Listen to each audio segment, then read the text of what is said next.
Good evening, folks. What is up? It is the SEC After Dark. Joining me, as always, is my drink, my Moscow Mule tonight, and also Stephen Willis and Jeb Beecham. What's up, guys? What is up, Corey? The bottom of this cup. That's what's up. Yeah, plenty of alcohol tonight. It's good night. Good night. Yeah, I'm drinking some Tito's vodka with mixed with a little bit of that. It's not really a Moscow Mule. It's just kind of like the quick version. So the chat is ready and raring to go. Got an action-packed show as always. A heavy week 6 that we're going to review. As you see below, the Tide got rolled. I say that with a little bit of hyperbole. They didn't get really rolled, but they did go down. We'll recap some of the other games. There was some exciting action in the SEC. We'll preview Week 7. That's highlighted by College Game Day traveling again to Athens. It's going to be Cats and Dogs. And then there's some other games as well that we will talk about. And, of course, your favorite segment, our picks. So let's get into it, gentlemen, shall we? Yeah, and also before we get started, how much money would you have taken from somebody if they told you in the preseason that game day would come to Georgia twice, and it would be for the Arkansas game and the Kentucky game? I would have ran far from that bet. I would have said absolutely not. Yeah, that's absolutely crazy. I would have thought they would have been in Jacksonville, and that's about it. Because obviously they came to Charlotte for that game with Clemson, but to come to make 2 trips to Athens for 2 top 10 matchups with Arkansas and Kentucky is ridiculous. But I will take it, right? So let's get into it. Speaking of Georgia, we'll get to them here in just a minute. They dominated Auburn again, but A&M, congrats Jimbo Fisher. I felt like you didn't have a big enough space down here in our headlines to put Jimbo reels in a big fish. That probably would have not fit. So, are you drinking hot chocolate? No, you must be late. This is Sprite Zero and Tito's in a Moscow Mule cup. Yeah. Cheers. So the biggest takeaway is that Alabama just really looked flat to me. Just didn't, the play calling offensively was just bland. I don't feel like they really did Bryce Young any favors. I thought they didn't put him in any advantageous situations for how young he is.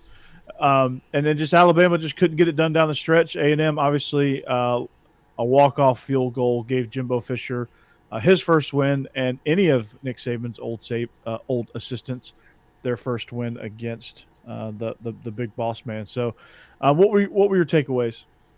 Well, my takeaways is that I don't remember seeing recently Alabama's offense and defensive line be physically manhandled the way that A&M was able to do it. That set up the Calzada. Everybody's going to talk about Calzada. They're going to talk about the kickoff return. They're going to talk about all that stuff. That game was lost by Alabama in the trenches. I mean, most conference games are. Most SEC games are. Which is something we knew that A&M had the players to be able to do that. It just hadn't really done it this year very well at all. So I was surprised they picked this week, but I mean, it was fun to watch. Yeah, it was entertaining. That's for sure. And it was at the tail end of an entertaining day of college football altogether. So, great, man, it was insane. But you look at what's funny is everyone's calling for Saban's head, which is ridiculous. It's insane. It's like, come on, people. That's how you know there's somebody that will always call for the coach to be fired after a loss. That's how you realize that. You just can't take those guys seriously. Yeah, I mean, it's I had a good hearty laugh on that one. Like, really, Nick Saban, really, I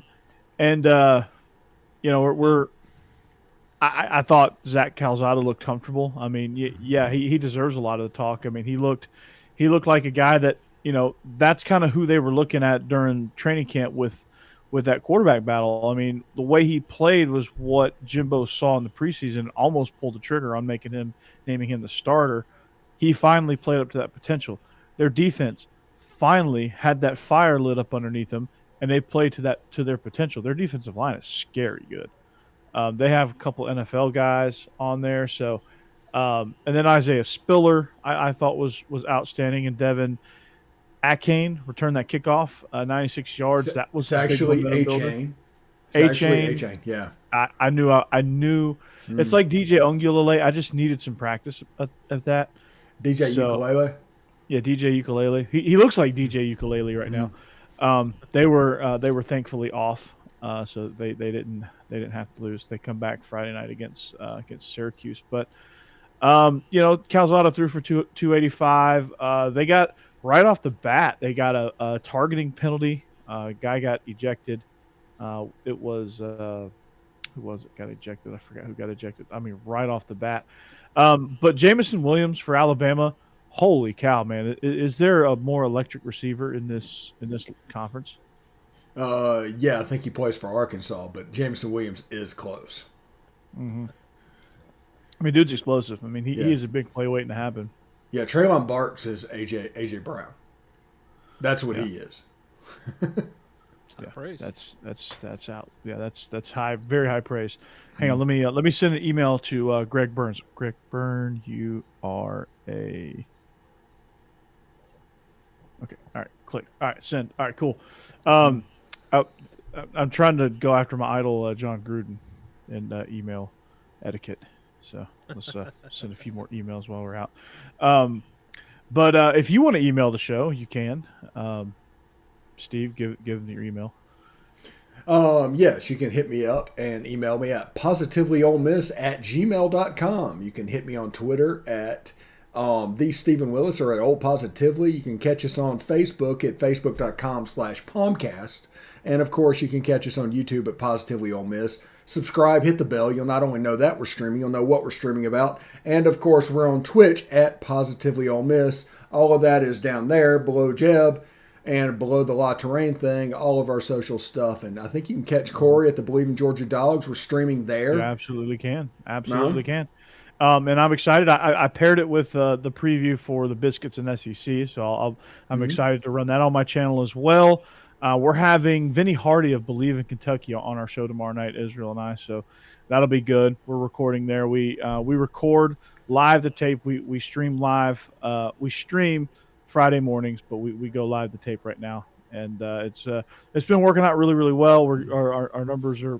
Our show's starting to grow over there as well. So we appreciate it, and we appreciate each and every one of you, because without you, I wouldn't be having this nice Sprite and Tito's. So anything else stand out with this game to you guys? I mean, just A&M, they played their A game.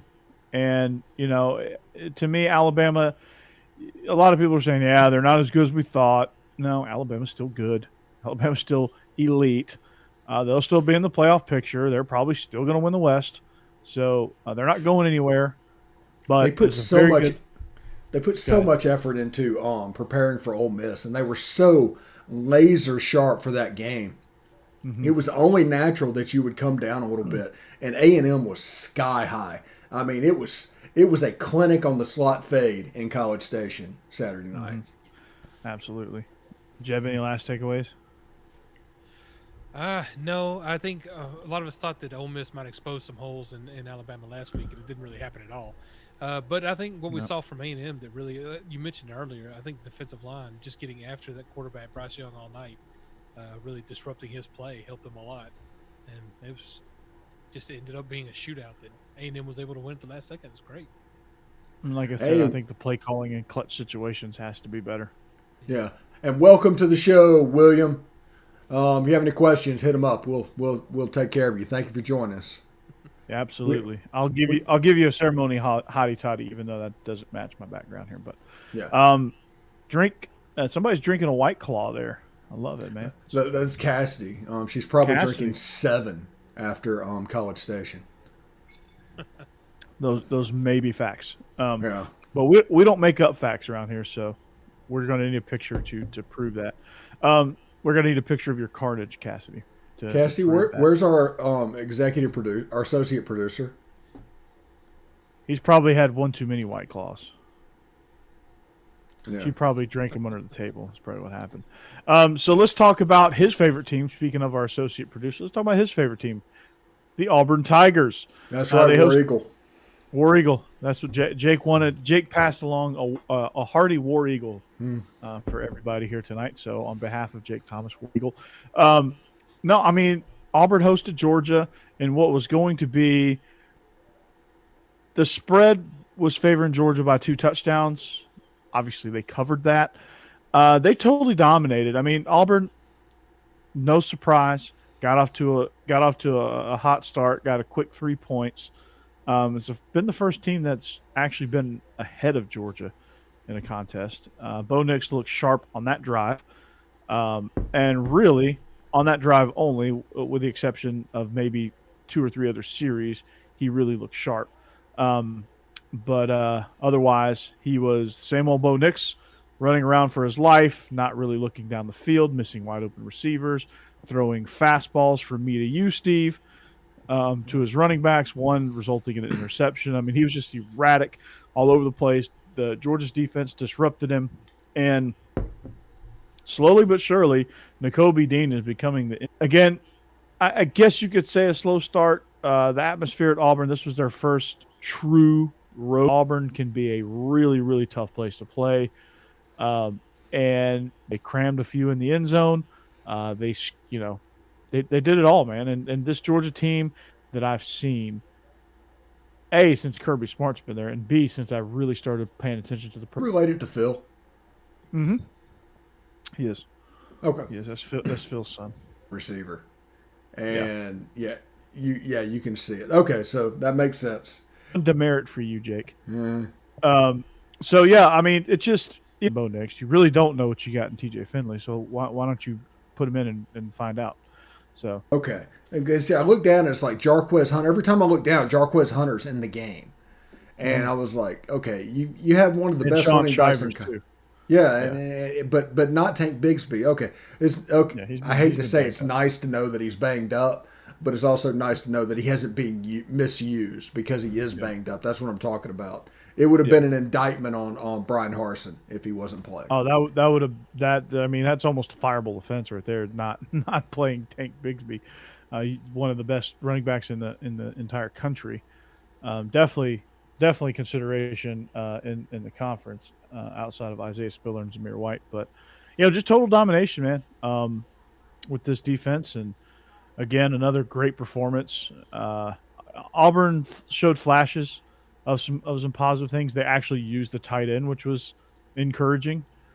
But overall, they've just got a mess, and it starts at the quarterback position. I mean, they did they fell right into Georgia's hands. Georgia said, "Okay, we're going to shut down your run game. We're going to force Bo Nix to beat us," and they forced Bo Nix to beat him, and he obliged by not beating them. So. And I tell people all the time, they were trying to blame like Bo Nix for the loss, and they were trying to blame this and that. The reason they lost the game was Gus Malzahn. That game was decided on signing day, and it was clearly obvious who had the better players. Yeah, I mean, especially up front. Offensive line recruiting has been abysmal at Auburn under Gus Malzahn, and that showed.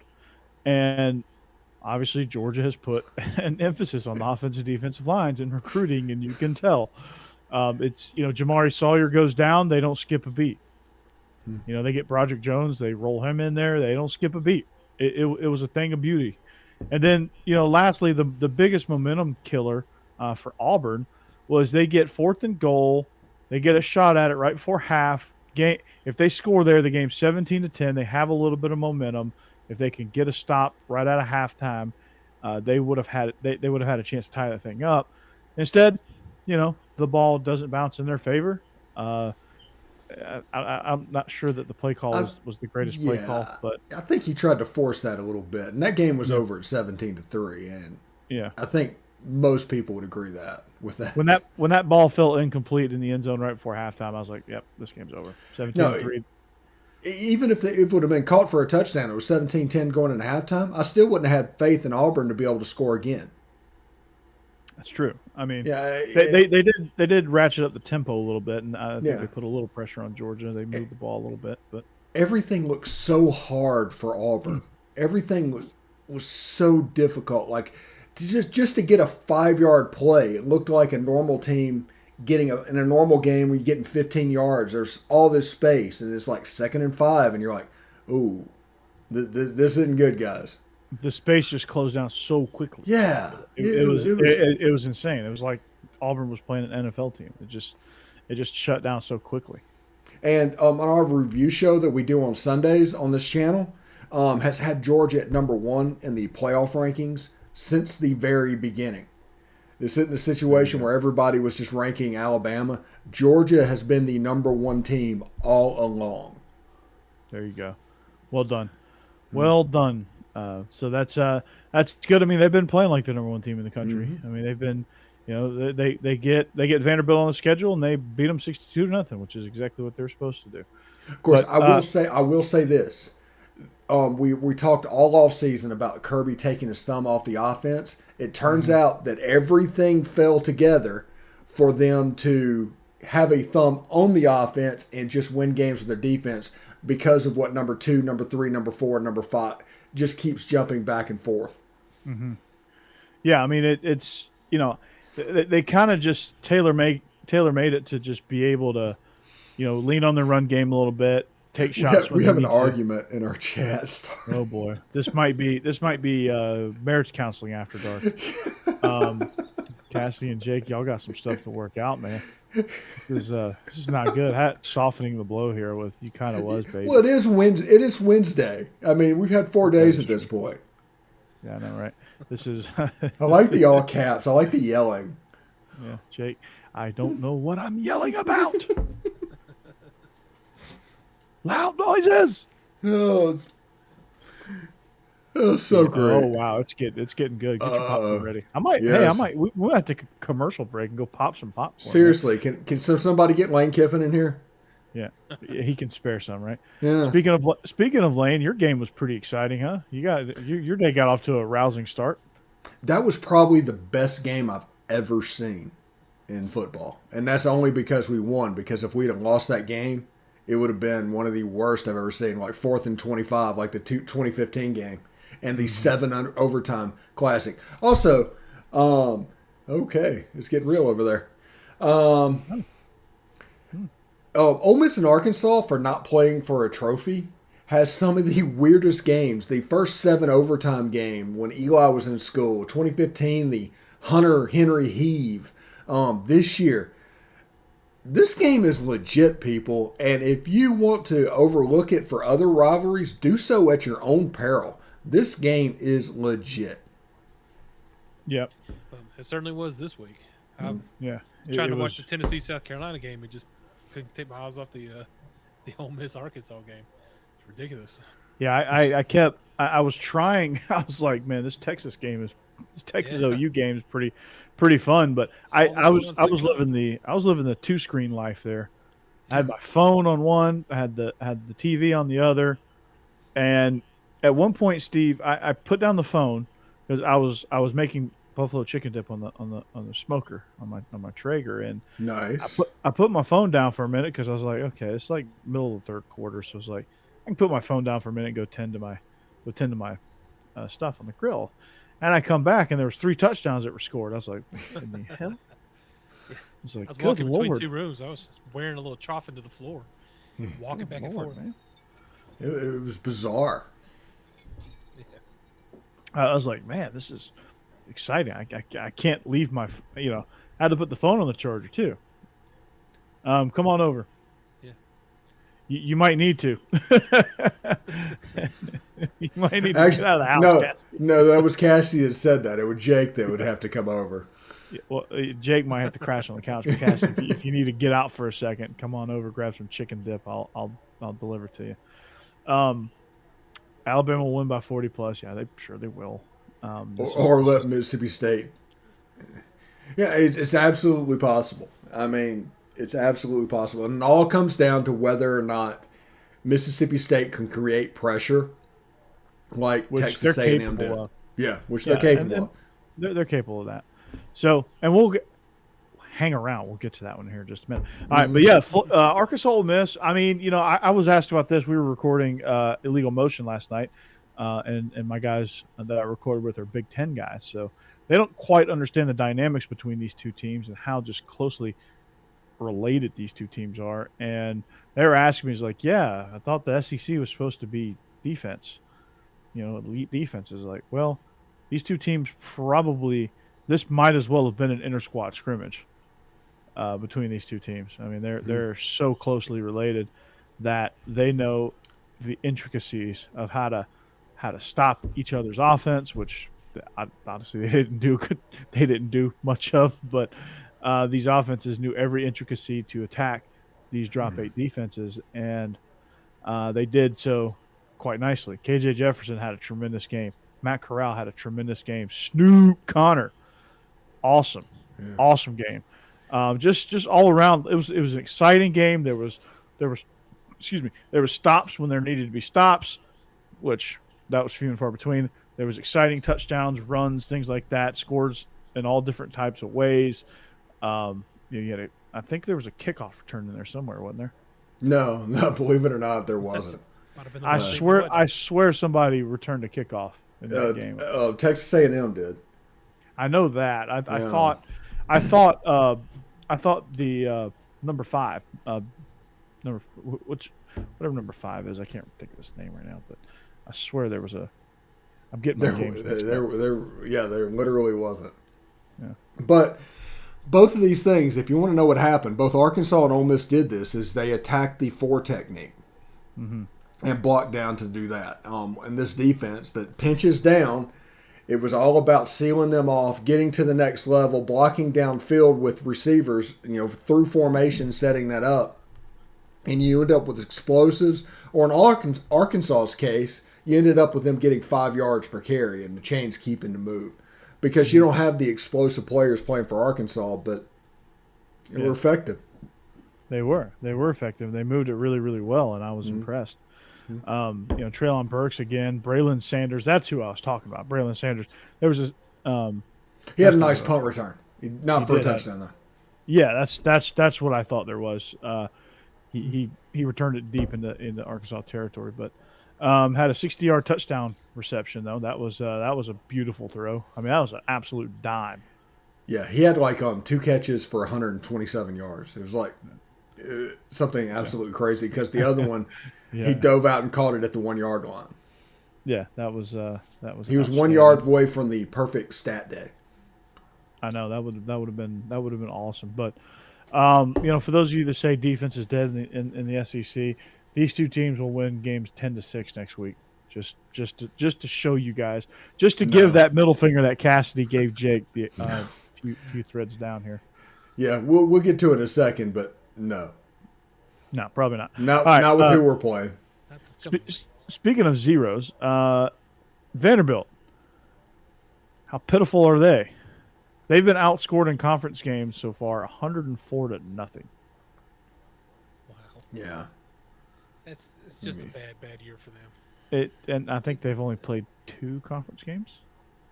Yeah, but it's Georgia and Florida I think they've played, right? Yeah. So it gets a little bit interesting with South Carolina. Yeah, I mean, they're 18-point favorites, so even then. Tennessee, man. Tennessee, South Carolina. South Carolina put up a good fight in the second half, but I mean, Tennessee, the story on Tennessee, Jeb, is they jump out to really fast starts. Yeah, they finally got this offense clicking. It is a lot of fun to watch right now. These last 2 weeks, you're right, just destroying it through. And with Missouri, they did pretty much the whole game. With South Carolina, I think they tried to slow it down in the second half, and they did not do that very well. But I understand why they tried. Hopefully, they don't try that again. I guess anybody we're playing in the next 4 or 5 weeks. But yeah. But no. When they get going in the first half, and when they just really hit their tempo, it's been impressive. And this is with players that Josh Apple basically just or Coach Apple just inherited, and not his people. And he didn't even know who he wanted a quarterback until partway through the season. It's just I mean, just think of that Pitt game if Hooker starts that. Oh yeah, no, we'd have won that game if he had started. My That's all right. favorite I mean, joke you at the give it back, moment but is if you yeah, need a pass thrown for 40 yards, Joe Milton can throw it 40 yards. If you need a pass thrown 30 yards, Joe Milton can throw it 40 yards. I love that joke. yeah. And you're no, and unfortunately you can't use it anymore because Joe Milton is not the starter. Yeah, Um, I'm going to force Thank it goodness. every week yes. this year because I'm going to get money's worth because it could all be gone. Because my previous favorite joke was the Atlantic would beat Florida before Kentucky would, and And that's now been that's gone. gone out the Yeah. window. Yeah, Kentucky is rolling. Speaking of Kentucky, speaking of them, did they put the final nail in O's coffin as head Oh, coach at LSU? oh yeah, yeah. The people are plotting, actively plotting against O. So yeah, they have. I mean, they have guys that have sprained ankles that are now opting out for season-ending surgery. Yeah, you're starting to see the narrative of the opt-outs for LSU as if it's some kind of excuse for Coach Orgeron, and it's silly. It's obviously a plant, Yeah, but it is what it is. yeah. Coach O and John Gruden can talk about. They can get together and talk about plants and saying inappropriate stuff. But Is um, is Butte or however you say it? Is he opting he's out? I out. thought. No, He's he's out. hurt. He's genuinely hurt, and Okay. Eli Ricks is hurt, and Derek Stingley is hurt. It's like all of their top 5 players in the preseason did not make it to week. I guess it's week 7 at this point. Yeah, So this would be week 7. Yeah. But Will Levis, man, he found his way. That was I was watching when I was flipping into that game a little bit. I was honestly glued to A&M Bama, but when I was flipping over into that game, it was I flipped over one time, saw Will Levis like running like he was Mike Allstott through the defense, just bouncing off people. yeah, Um, yeah, I was like, who is this? Is this Tebow? Who you is know this LA, fullback running through here? LSU in their last 3 conference games or something like that are giving up an average of 250 yards rushing per game. That ain't good. No, their defense is just flat giving up. If you look I at the mean, rest of their season, there's not another SEC team they play. they they need to they need to just go ahead and get it over with, fire O, and just salvage recruiting at this point. You But know, but they've shown a tendency to marry the babysitter. So I would not be happy with an interim coach at this point. I'd almost be ready for Orgeron to coach the whole season until the end, and then you can fire him and go out and get who you need because they have a tendency to marry the babysitter because they could liable to hire somebody and that person just beats Bama, and all of a sudden you're stuck with that guy. That's what happened with O. yeah. Well, I mean, they might not.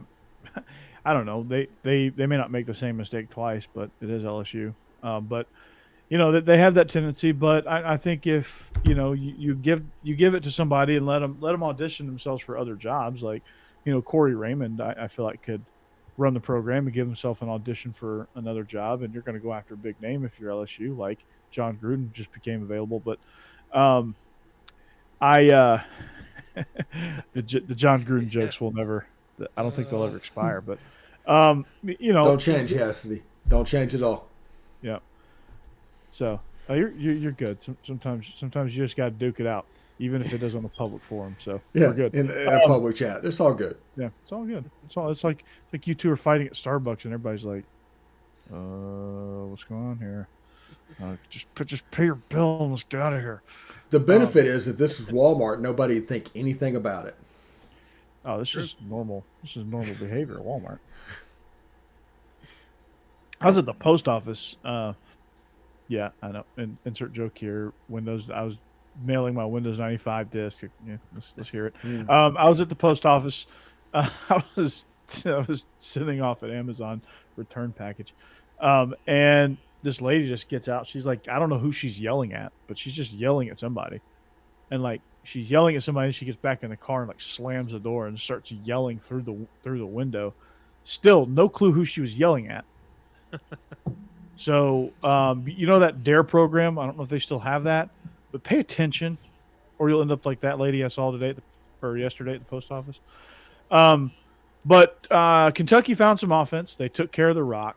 They dismantled LSU, which is good. That's good news. They're going to come riding high in Athens. But let's take a palate cleanser. Anything else from the week that stood out to you guys? No, I think we ran Yeah. through everything outside of Yeah. Missouri and North Texas, which All right, cheers, I didn't gentlemen. watch. Let's palate cleanse and move on. Yeah, yeah, it's been a night. Sorry. Yeah, man. Yeah. I can drink All some right. water. I'll drink some water. There you go. Hey, you just chugged your beer. There's no shame in that. All right. So this coming week we have some very very interesting matchups. We're going to start with the one that was deemed worthy of getting College Game Day back to Athens. Dogs and Kentucky? cats. Oh. Yeah, Kentucky is the sole reason College Game Day is coming in. John Calipari's got a great squad. I think he's got some lottery guys. They're wait.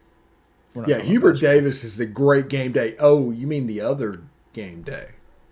Okay. Yeah, so no matching highlighters with Digger Phelps. Yeah, Kentucky comes rolling in. I got bad news for Kentucky. It's their style of play, their offensive philosophy plays right into Georgia's strength. Georgia's defensive front will eat their run game alive. They will eat Will Levis alive. Unfortunately for Kentucky, I like Kentucky. I've been rooting for Kentucky, but this game is just not a good matchup for them. I just don't think they're going to be able to really get the ball to Wan'Dale Robinson consistently. Will they score a touchdown? I think they could. Wan'Dale Robinson's a special guy. I think he'll get one, but they're not going to do much else. This game the line is Georgia laying 23 points or 22 and a half, or I think that's 22 and a half now. Which is absurd for a 1 versus 11 matchup. Like, that's absurd. Usually those games are, 6 and below, and usually in favor of the home team. But this environment is a 3:30 Eastern kick. This environment is going to be insane. There's going to be several false start penalties. Hopefully, for Kentucky's sake, they don't get off to the same start Arkansas got off to in that game. Arkansas was just doomed from the word go. But Will Levis, the key for Kentucky is Will Levis is going to have to take care of the ball. He's going to have to get rid of it quickly. And they're going to have to find some semblance of a run game, which is going to be not impossible, but it's going to be very, very, very difficult.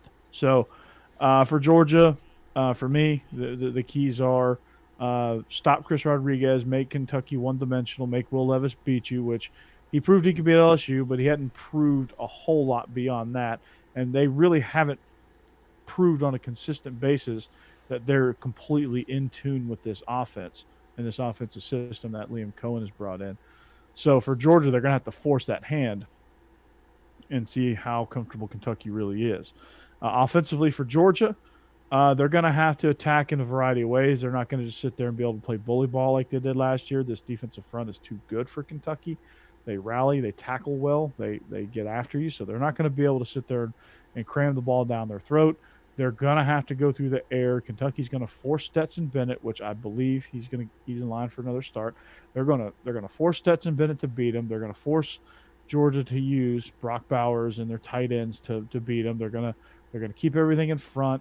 They're not going to let you get them deep. They're going to force you to drive the field, and Georgia's going to have to be patient enough to drive the field, and they're going to have to make plays on 10, 11, 12-play drives, which is usually the more plays you get, it usually kind of bogs down. So that's kind of how I see this matchup.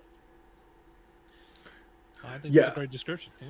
Yeah, you did a heck of a job. Now, I will say this. If Kentucky has a formula, and Kentucky does have a formula to win, it would be Will Levis playing out of his mind like Zach Calzada, but maybe more mobile with the mobile quarterback rule with Kirby Smart's defense and Wan'Dale Robinson getting loose a couple of times. Their path is a 17-14 game or something like that with Wan'Dale Robinson forcing a guy to slip or whatever's going on and making a play. Oh, he's going to get one. He's going to get one. I mean, they're going to go over. They're going to find Amir Speed, and they're going to go after him. Like, he ain't going to get one over Keely Ringo, but he's going to get one over Speed, or he's going to find Latavius Brini. They're going to find that matchup somehow, and they're going to exploit that a little bit. And he's going to get loose a little bit. But I think Josh Ali is somebody to watch in this matchup as well. I like Josh Ali. Yeah, and I see a situation where they just say, all right, Keely, all right, Ringo, you're matched up with Wandell. Wherever he goes, you go, and just lock him down. Which Keely Ringo has yet to yield. I think the stat was he's yet to yield a catch against him. That's crazy. That's ridiculous. It's absurd thinking about Georgia's They haven't defense. they haven't really It's tried absurd. it much either. Yeah, But it's 5-stars that are doing 5-star things. it is. It's 5 stars playing like 5 stars. Which when you recruit that many 5 stars, sometimes they don't all develop right. These, I mean, they've hit on all of them because they've developed them. They've worked them. They've gotten time. Like what Kirby Smart really does a good job of is they really get those guys rotated in early. Like a lot of these guys didn't start last year, but they played a lot. Like Christopher Smith played a lot. Started a couple games due to injury, but he played a lot before that. To give Richard LeCount a break. I mean, they had 25 guys rotating through that defense last year at some point. Yeah, they've got a ton of depth, as you would expect. And that's intentional too. Like some of it was injury. So some of it's naturally going to be injury. Some guys are getting more time than they're used to. But that defensive line is a freaking rotating. It's just a carousel. I mean, Jordan Davis. I didn't see him out there a ton. They didn't need him. I mean, Jalen Carter had a hell of a game. Devontae White had a hell of a game. Zion Logue got a sack. Raise your hand if you know who Zion Logue is? Steve, you might know. You covered Middle Tennessee football for a minute. No, really, he's a transfer, huh? Well, no, he played high school ball at Lebanon High School. Oh, okay. I was there when his freshman and sophomore year. Dude's huge. Yeah, do not call it Lebanon. It's Lebanon. Lebanon. No, not Lebanon. It's like Shelbyville. Or wait, say it, Jeb. Shovel. It's shovel. Shovel. Yeah. I'm going shovel. I'm going from Lebanon to shovel. Yeah. One thing I can't get past is there's on Twitter that they posted out the number one search term on Pornhub was Kevin James. I can't get past that. Wait, what? The number one search term for the state of Tennessee for Pornhub was Kevin James, per Twitter. That's so upsetting, and I'm so glad I moved. What are you searching on Twitter? It was trending. It's still trending. You've had too many White Claws there, bud. Yeah. Too many White Claws. Too many land sharks and white. Okay. On that note, did I break the show? The chat. King Queens. King of Queens. Yep. All right. Speaking of weird, Auburn, Arkansas. Take a look at that game. That game is going to be, let's just say, interesting. So for Arkansas, Arkansas is favored by 4.5 points. I see this one doubling up in Arkansas's favor. I mean, Arkansas's been impressive this year. I mean, they were impressive in a loss against Ole Miss. Someone had to lose that game, unfortunately. Not so impressive against Georgia, but Georgia has a tendency to do those things. But I think, honestly, it just Auburn. Auburn struggles. Auburn's very inconsistent. It's like a roller coaster ride with Auburn. You're not sure what you're going to get from series to series, especially if Bo Nix is in there. It's always an adventure. Every pass seems like the Doug Flutie Hail Mary, where he's just running around and all of a sudden just uncorks one, and you're not sure where it's going to go or where it's going to land. That's kind of what Auburn's passing game is at this moment with Bo Nix. And for Arkansas, man, they're just methodical. I just love the way they move the ball down the field, and then they throw. They take shots to Burks. They'll even get it to him short or intermediate and just let them go, let them burn. And KJ Jefferson's really maturing as a quarterback. I'm really impressed by that. They're just such a physical team, man. They're fun to watch. I'm a fan of Arkansas. I can say that. Yeah, remember Kendall Briles made De'Aaron King famous, and he made him so famous that he's still famous after 1 year at Houston 4 years ago. Kendall Briles can coach, and he can coach offensively. And what they do is they don't have many game breakers other than Burks, but they are really good at like scheming up 4 and 5 yards per play. Now that They're doesn't work efficient. against Georgia. Yeah, it doesn't work against Georgia, but you're not going to play Georgia but once a year, or in their case twice. KJ was beat up too a little bit, I think. KJ's in the always Georgia beat up. At 250 pounds, as much as they run him, he's always beat up. That's true. Those are facts. Yeah. Those are true facts. But obviously Auburn's avenue to victories. They're just gonna have to. They only gave, they've got to get Bigsby healthy. They've just got to get him involved, man. Him and Jarquez Hunter, they just got to get those two guys involved. They've got to have more of a run game. They abandoned it for the most part against Georgia. They're going to have to find some things in the run game. Even if it's not working consistently, you have to keep banging it in there because eventually you're going to be able to get shots over the top. They're going to have to go. They're going to have to move with tempo a little bit too. They're going to have to get Arkansas a little bit scrambled defensively if they want to have a chance at this. Bo Nix works well in tempo because with tempo it's usually quick throws, and he doesn't have time to run around and panic and see ghosts and all the shenanigans he does post snap. When they're moving fast, he doesn't have time to think, and that's the best thing for Bo Nix. Or get TJ Finley's ass in there and let's go. I mean, it's just that simple. Either way, I think they're going to have to just figure out. They're going to have to find their identity. They're just lost right now. They're just kind of fluttering. They're a good team. They have a lot of talent. They need to fix the quarterback position, and they need to find an identity. Whatever that is, find it and go with it. Yeah. When Ole Miss lost in 7 overtimes against Arkansas, it was the first of 3 straight losses for Ole Miss. So Arkansas beat them over and over again.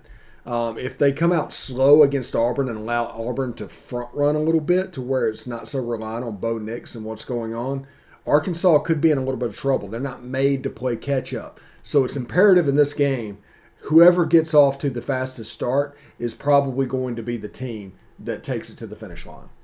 I thought you were about to say whoever scores the most points is going to win the game. Yeah, well, yeah. That's a maddenism. It is. Boom.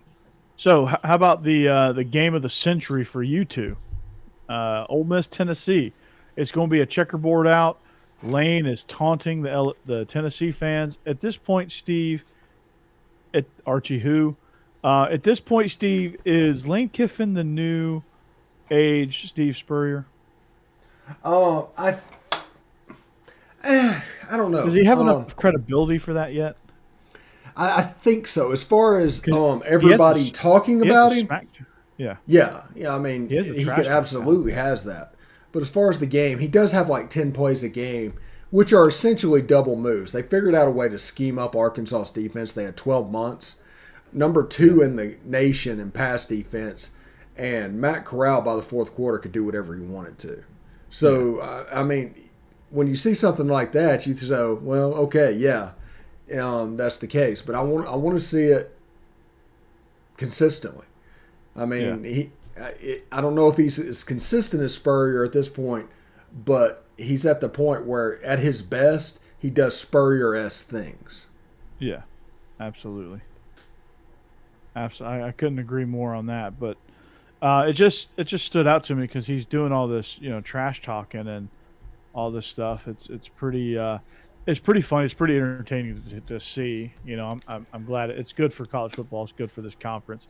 He brings he brings it all back to life. But this matchup with Tennessee is going to be interesting because Tennessee gets off to these really fast starts. But to me, I just don't think Tennessee has the depth to win this game. I think they're going to get worn out because this game is going to be a track meet, and both teams are built for that. But I just think that with Tennessee, they're just going to run out of people, run out of bodies. I mean, they're beat up, they're banged up. They just got a lot going against them in this game. But the crowd is going to be ridiculous in this matchup. It's going to be. Is it the first sellout in Neyland since what? In a long time, really, right? I was going to say at least, in the last year and a half or so.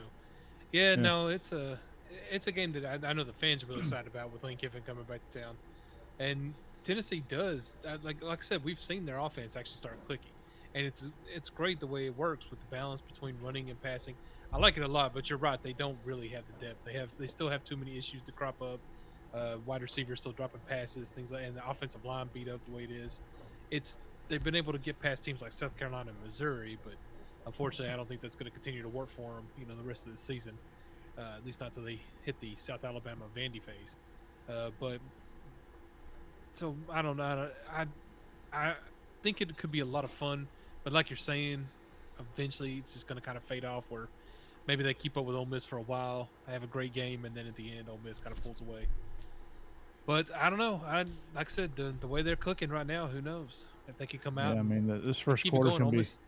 Almost isn't exactly the strongest defense, so I'm just saying we could make it an exciting game. Ole Miss needs to come out in the first quarter. If it's 21-14 at the end of the first quarter, Tennessee's in trouble. If it's 21-0, Tennessee has a chance. Mm-hmm. Well, and it probably will come down to who has the better players, and Matt Corral might be a little better than Hendon Hooker. I'll give you that, a little bit. Not according to them. There's like some Vendrell Jones or something like that talking about how great Hendon Hooker was and compared to Mike Corral, and it's like, hey, I don't want to be like an Alabama fan, but shut your mouth. Seriously, Shut your mouth when you're talking to me. Yeah, you put some respect in there, buddy.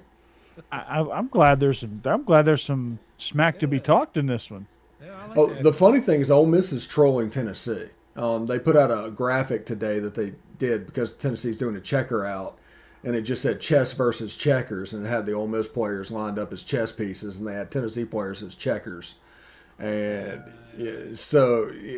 something like that. That I think they know something. That's what I think. This is not going to be a fun game at our house because even though we have split screen, we're like 30 feet from each other. So we're going to have to deal with that this Saturday, and that's going to be a rough day. Mm-hmm. That's going to be a lot of fun. So, I'm excited for it. I mean, I think if Ole Miss can jump out to a fast start, and if their defense can jump out to a fast start and kind of hold Tennessee at bay, I think Tennessee's going to get a little frustrated. They're going to get a little flustered, and I think they have a tendency to do that. And then the second half is going to be where kind of, Tennessee's kind of struggled after halftime lately. I mean, they let South Carolina back into the game. They have a hard time reapplying the gas pedal, and that's kind of where they run out of juice. And Ole Miss, if they want to make this thing what they should, based on rankings and based on personnel, they're going to have to put the pedal on the floor coming out of halftime, and I think that's their best shot of really kind of pulling away in this one. Yeah, two keys in this game. First of all, does Jake Springer play? If Jake Springer plays, that defense is infinitely better than it actually is. And the other thing is, assistant coaches basically have enough time to walk down to the locker room, turn around, and walk back to the press boxes so far away. So halftime adjustments almost have to be made before you leave to go down to the locker room because that press box is just so difficult to get where you're going. Mm-hmm. And Neyland Stadium's just one giant bottleneck. So yeah, been there. I call it Tinker Toy set because that's what it looks like. It's a Erector set. Yeah. The giant Erector set. Sorry, Joe. I think that's all right. I think Tennessee's defense has played a lot better than I expected them to this year. Honestly, I've been happy with them, but it's not been against an offense like Ole Miss. So. And I think they're out there starting middle linebacker for the season. Yeah, he's gone for the season. I think they're getting several people back healthy that have been out, but not him, unfortunately. Yeah. You're going with the black jerseys too, the dark mode again. You should. That should just be a permanent uniform. That should. But I like. At least should be a permanent helmet. Yeah, that's the helmet you need to go with moving forward. I mean, that thing's real sharp. I mean, it preserves all the natural traditions and it makes them stand out, actually. So, all right, guys, that's going to wrap it up for our preview segment. We're going to move right along into the best segment in all of the show, the whole show, really, and all of the universe. We're going into our picks. All right, so let's recap Week 6 real quick. Steve, myself. Went 5-4 last week. Jeb not so good of a week. You went 3-6. I- Jake, you went 4-5, and Craig had a rough week at 3-6 as well. That brings our overall record. Steve, you're sitting at 32-34. Uh, Jake, you and I are sitting at 36-30, along with Craig. Jeb, you're sitting at 28-38. So you need to get a little bit more aggressive here. And Kevin is sitting at 5-4. Had a 5-4 Kevin last week. James? Kevin Oh, James, sorry. yes, yeah, Kevin James. He is he's actually 5'4". No, and Mr. Bohannon is 33-32 overall. So let's start. Texas A&M travels to Columbia to take on the Tigers of Mizzou. A&M is 8.5-point road favorites over Mizzou. Mizzou just really hasn't shown me much. So I'm gonna start it off this week. Mizzou really hasn't shown me much here. Texas A&M is flying high. Is there going to be a bit of a hangover? Even if there is, I still think they win this game by 10 points. So I'm taking the Aggies. Jeb? Yeah, I agree with that. Missouri started off, the offense playing decently. Defense has been bad all season, but to me, they're just fading away, kind of like they did last year. And I think A&M's going to come in now, having finally kind of found themselves and be able to cover this spread. So I'm going with A&M. Yeah, I look at this as like a 3-point win for Texas A&M because last week they're still talking about that win at this point, and they're going to be talking about it tomorrow, and they're going to be talking about it Friday, and all of a sudden you have to go to Columbia. It's a weird place to play. I actually like their uniforms, by the way, this year. They can look really good, but it could be a situation where they can win the game. But I'm not quite ready to call just upset alert at this point, but I think it's on the table, like straight up upset alert. Oh, okay. That's very bold of you. So here we go. All right, so Steve's taking Mizzou. Jake's going to take A&M as well. I'm not sure where Craig stands on this one. Okay, so our next game is going to be Florida. 11-point favorites at LSU.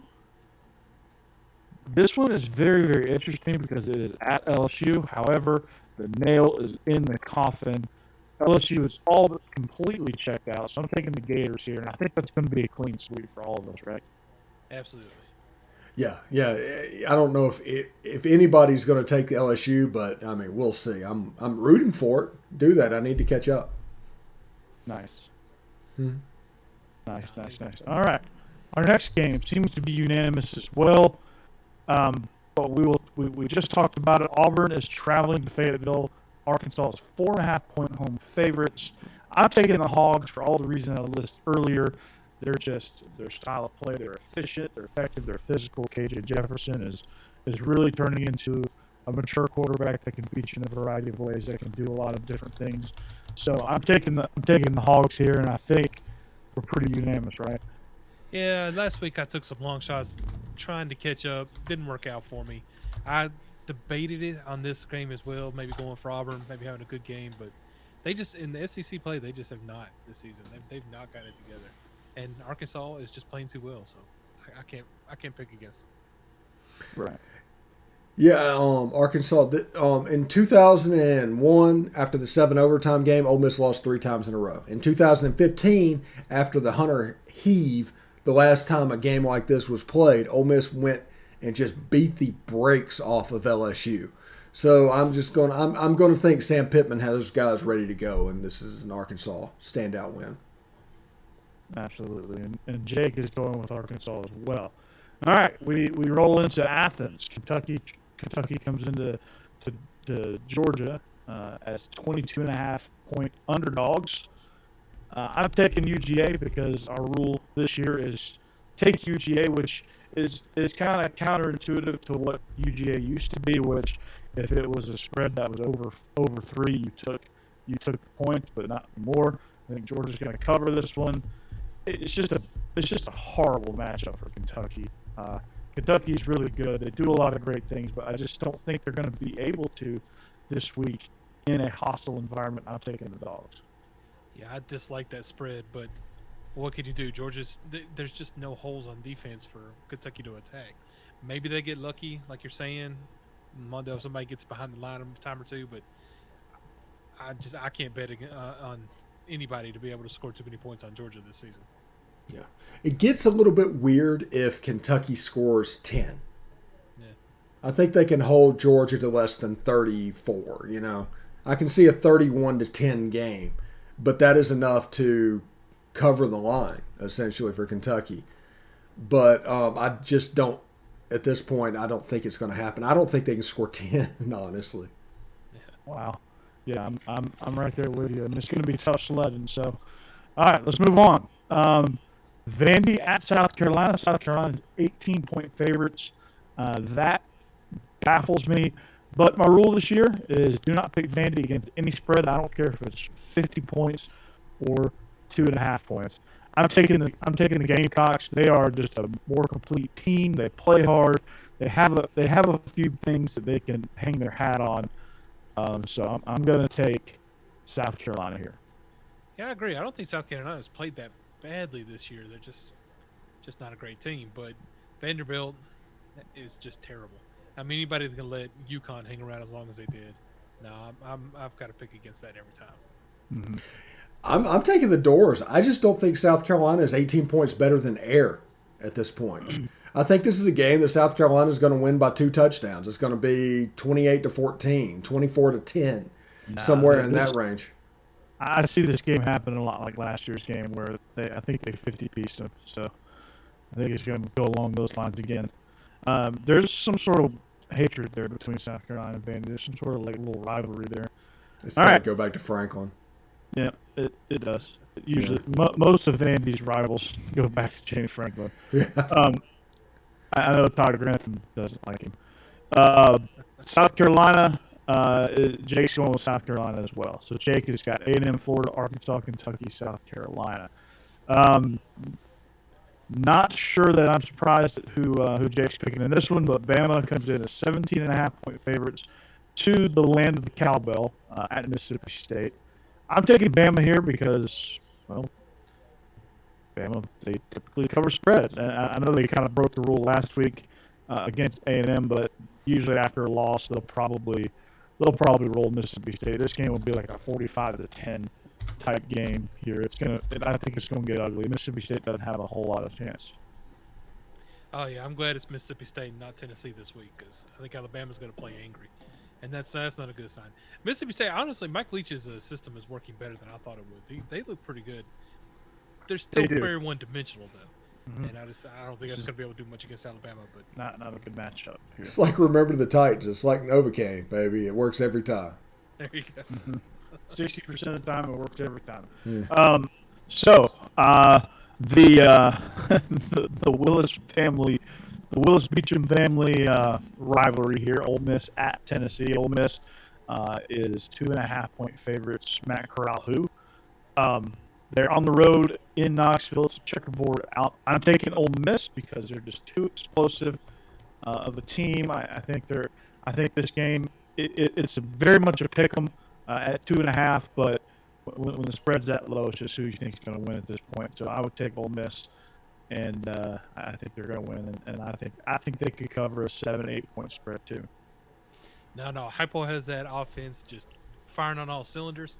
I think they come out, get a good fast start going. Everybody is just it just becomes a shootout at that point. And Tennessee, not the greatest defense, but has some good playmakers, just some people that can create turnovers, and they end up winning that game. I almost got through that.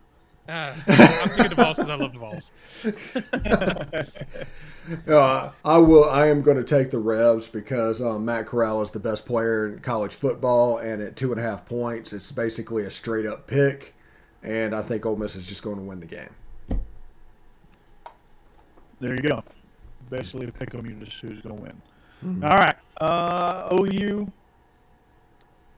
Actually, Oklahoma State, Okie State at Texas. 5.5 or 5-point favorites. Texas is at home. Okie State's showing me something. They're proving something a little bit. They're playing a little bit of defense up there with Mike Gundy, and they're actually playing some pretty good ball. Texas is reeling a little bit right now. I think they're going to try to figure themselves out. They're a team that's very inconsistent. They haven't figured themselves out yet. I don't think they know kind of how good they are, how good they can be. I'm taking the Cowboys here on the road.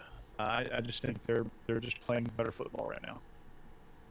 I don't know. Texas, that game last week was exciting. Texas came out really fast. Looked like they were just going to dominate that game. Unfortunately, once Spencer, whatever his name is, got benched there, Oklahoma was able to come back. Oklahoma State is very good, though. So, I honestly, this is kind of a toss-up for me. But I think Texas is just playing really well right now. If they can knock down that defense a little bit, I think they can win this game. Yeah, I'm going with Texas, but although I think about it, it would be Cowboys versus Cows, essentially. So it would be kind of like that. But I'm going to take Texas. I'm going to root for Casey Thompson to do his thing. And I think they will win. They're 5-point favorites. So that's like a touchdown. Yeah, I think they're a touchdown better. Gotcha. Jake's picking Okie State as well. All right, TCU at Oklahoma. Oklahoma's 13.5-point home favorites. It's got to be Caleb Williams, right? If it is, I'm taking Oklahoma big. If for whatever reason they go back to Spencer Rattler, which they're just flat around him because I think the rest of the team knows he's a fraud, and they just don't play hard for him. He's entitled. Everybody else is celebrating this huge comeback win. He's over there pouting and first one in the locker room and all that stuff. Probably getting his transfer papers in order, but it's got to be Caleb Williams, and it's going to be Oklahoma big. Oklahoma finally looked like a top 5 team, and with Caleb Williams, I believe in the Sooners. With Rattler, no such thing. But they just play at a different level with Caleb Williams. Yeah, there's just things about Spencer Rattler that just rubs me the wrong way. I don't really like him very much. But no, I mean, I know it's hard to turn over your offense to a freshman, but he played really well, and I think like you said, Oklahoma was just kind of rolling with him. So, and TCU, decent team, but not great. I think Oklahoma can steamroll them pretty well this weekend. Yeah, I'm going with Oklahoma as well, but keep an eye on the transfer portal because there's a good chance. I have no information on this whatsoever, but I think there's a good chance that he ends up in Oxford next year. Rattler? Mm-hmm. That'd be a terrible thing for Ole Miss. No, Lane's the quarterback. He made Jonathan Crompton into a more than serviceable quarterback. I'll give you that. But Lincoln Riley is that way too. And this kid, you don't want to touch this kid. I'm telling you, you do not. Maybe not. But it's one of those things to where I just think Lane has a chance to get it. Of course, there's other quarterbacks in the league. What they need to do, what Ole Miss needs to do, is reach out to Grayson McCall if he's got any years of eligibility. They need to find out what's going on with him. They need to figure out what's going with him. That's the dude that needs to come. Yeah. You need to reach out to Carson Beck because Carson Beck's gonna get passed up. Like that. Like I can see Carson Beck really thriving at a place like Ole Miss. Anyway, our final game. It's a bonus round. I thought this was an interesting matchup. Kalani Sitake, who I think should be a contender for the USC job. He should get the USC job, is what you meant to say. I mean, at this point, yes. Yeah.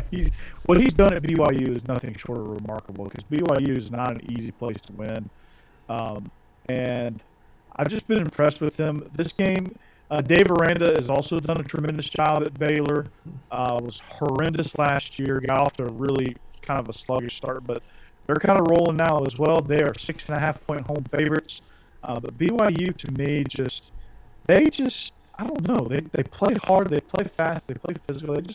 They seem to get it done. They're the best team in the Pac-12 South, and they're not even a Pac-12 team.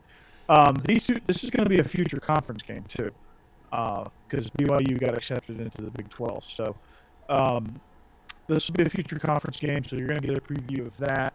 I think BYU wins this one, and if they don't win, I do think they at least cover. So I'm taking BYU in the points, but I do think they have a really good shot at winning this thing outright. Yeah, and I'll be honest. I don't know a whole lot about BYU, but I've been paying, just basically watching highlights of what's going on this season. But they do seem to play really hard. I like them as a team, and like you said, it's not an easy place to go and win. So you got to be impressed with what they've done so far this season, even with their losses last week. So I think BYU can win this game. Yeah, and this is a weird game for me because I like BYU a little bit for this game because I've watched Big Love recently. But on the other side, I can say that I've worked at a Baptist bookstore with my preacher. So I have that going for me, and I was a youth ministry major for my first part of college. So between those is kind of up in the air. I think Now Baylor you're in this spreading the game. gospel of college football. Yeah, that's what I'm doing. So Baylor, I think, is going to kind of big boy BYU a little bit. I think they're going to set it up to where they can just take a G5 school and put it down. Because even though BYU's been accepted into the Big 12, they're not a Big 12 team. Yeah, And Baylor's been good. That's true.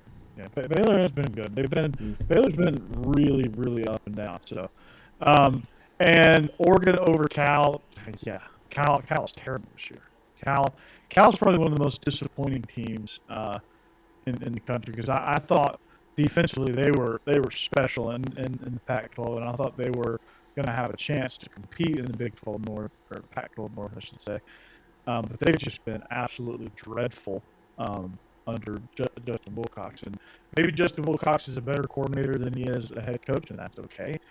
He's certainly a great coach. He's certainly a great defensive line, but he just hadn't found the formula over there. And Cal's not an easy place to win either. They're just weird over there. That's a Friday game, correct? That is a Friday game. So Cassidy, you'll be watching that on Friday. I love watching Oregon, and I love Mario Cristobal is one of my favorite coaches. So I think that's a team that you can get behind outside of the conference for me. Is that Pac-12 after dark? That is Pac-12 after dark on Friday. So is it like the 10:30 game? Yeah, it's 10:30 for us. Okay, so we'll be back from Epcot then, because me and Jeb are going to Epcot. We're going to do our pass holder life thing. Hashtag. Yeah. So are you guys going to walk around like Wayne's World with like around your ankle? You're like, pass. I got to pass. We went to Hollywood Studios last week and didn't spend one dime. Parking the whole 9 yards. Didn't spend one dime. Went in there and rode Slinky Dog Dash, the roller coaster, and Toy Story Mania, and got out of there after work. Yeah. There you go. There you go.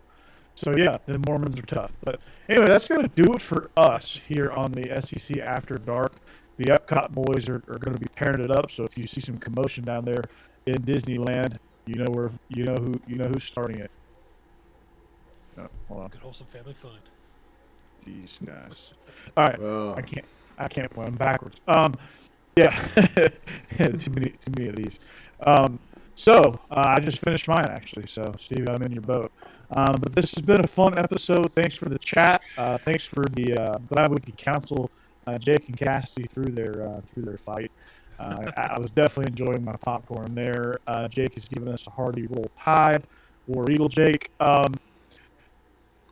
Hey, if you want to follow us on social, look right down below. You'll see all the information.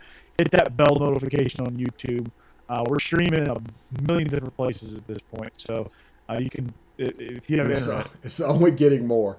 It's getting to the point where we are echoing shows all over the place, and it's going to grow to like the Biscuits and SEC social sites, and Corey's site is going to have stuff, and it's going to be more and more. So this show, it's going to be interesting because we don't basically do a singular thing of views. We have 20 different sources. You can get it wherever you want it. Yep, exactly, and so you can drink along with us. You can join the chat if you want to come in. Live, or if you just want to watch it on demand, that's fine. That's how I catch Best of the West. Jake and Kevin are doing a great job over there with that show. I listened to that a little bit. So that one gets me fired up there. That one gets me kind of caught up on all the action in the West. Of course, you can catch me on Beast of the East with Craig Ladd. We stream typically on Monday nights unless we have to call an audible, which we shouldn't have many more audibles because my high school season is wrapping up. So we shouldn't have many more. We shouldn't have much more audibles there. You can always find us right here at SEC After Dark and Believe in Georgia Dogs. For me, you can find that on my YouTube channel and on all my social media there. Israel and I were welcoming Vinny Hardy of Believe in Kentucky. We're starting a home and home series with Vinny. So we're going to next year. We're going to stream on his platform, and he's going to be the host. And this year we are the host, so we're going to try to do it in You stream on them both, buddy. You stream on them both. Yep. and eventually we're gonna work towards that. I'm gonna get that out to Courtney and them over at Briggs TV. So we're gonna figure that part of it out, and we're going to. It, this thing is growing, man, and I'm excited to be a part of this train. If you're not a part of the SEC After Dark train, hop aboard. Tell your friends about it. Let's get this thing rolling, man. Let's be the fastest growing SEC show. And we've got a nice little time slot carved out here. You know, you get all your stuff during the day, but you can kick back, relax, crack open your beer, and drink it with us, because that's kind of what we do. We're for the fan, by the fan, of the fan. Oh, and by the way, tomorrow night about 8 o'clock Central, 9 o'clock Eastern, I will be getting on with Kyler Kirbyson of the Believe Network to talk about Tennessee. We're going to do a live preview. I think I might ask Jeb to join us too, and we'll just basically take this design over, and we'll do about a half hour with the chat open, and you guys can participate. And that's Kyler's tremendous. We've had him on our shows a couple of times with the Believe in Tennessee football show as well. He does an outstanding job over there. And he kind of started like mid-season last season, so he's still a relatively young show. He's somebody that Steve, we need to, if he wants to double dip, we need to get him on over this network. I think we could do some great things with him as well. He's extremely talented. Yeah. Him and Ben Hardy are my two favorite people over there. I love those two guys, man. They're so much fun to work with, and they do a great job. Absolutely. So, but we hope you enjoyed us. We thank you for however you found us. We wish you a happy Wednesday, and thanks for joining us again. Follow us on social media right down below. We are SEC After Dark. We are on Positively Ole Miss, and anywhere else you can find us. For Jeb and Steve, I'm Corey Burton. Thank you for listening. Check us out next week. Hope you have a great rest of your week and an even better weekend. We'll see you back here next week. Goodbye and go Dogs. Hotty toddy. Big Orange. And Jake says roll tide. As does Cassidy. Or did Jake say War Eagle? Yeah, Jake says war damn.